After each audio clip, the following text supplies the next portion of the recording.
There was a young man who came to the Prophet ﷺ complaining to the Messenger ﷺ. He said to him, Ya Rasulullah, my father takes my money. He always asks me for money.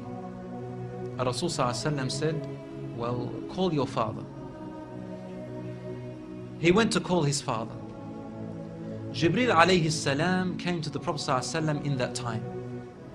And he said to him, Rasulullah, when the father comes to you, ask him, what were you saying in secret on your way here?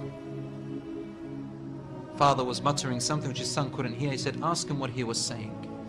When the father approached the Rasul ﷺ, asked him, is it true what your son is saying? The father said, Ya Rasulullah, if he only knew what I'm using his money for anyway. I'm using it to look after his poor auntie. She is left without anybody. Where else am I putting it? Only in places where I have to. Using it towards his family. The Prophet ﷺ said, look, I want to ask you a question. Tell me about what you were saying in secret when you were coming towards me here. The father looked at the Prophet ﷺ and said, I made some verses of poetry.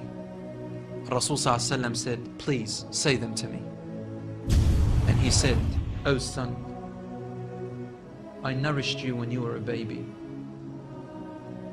And I looked after you in care as you grew up until you became an adolescent. You lived upon what I worked for and strived and sacrificed in my body and time and wealth,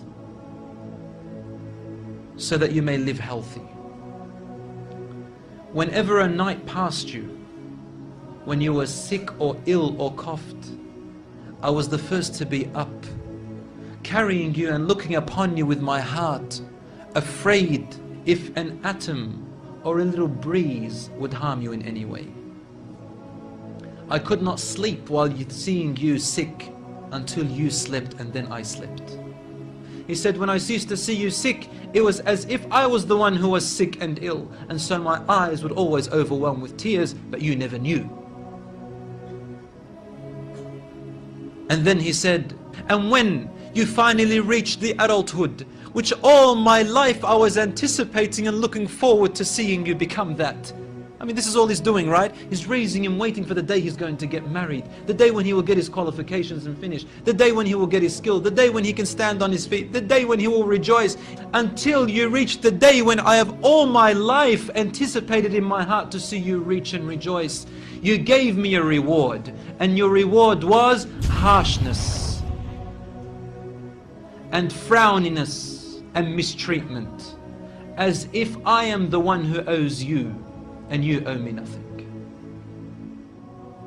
The way you treated me is like what a neighbor would treat his neighbor. I wish that you even gave me that. Rasul ﷺ, he looked up at the father, and the father looked at him, and the Prophet ﷺ's beard was soaked with tears. From his emotion, Rasul ﷺ grabbed the boy from his chest. He shook him and said to him, you and everything you own belongs to your father. This hadith is narrated in Ibn Majah. Today we see children taking their own parents to court because they took their house or their property. Allahu Akbar.